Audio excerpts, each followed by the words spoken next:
This is the latest version of the single cylinder compressed air engine.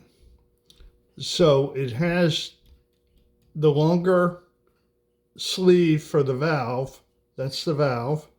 And there's a hole in here, but I've gotten rid of the exhaust. So the valve does not control the exhaust anymore.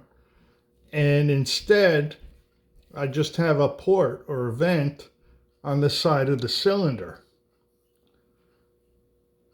And this makes it leak a lot less. So let's see how it runs with the balloon.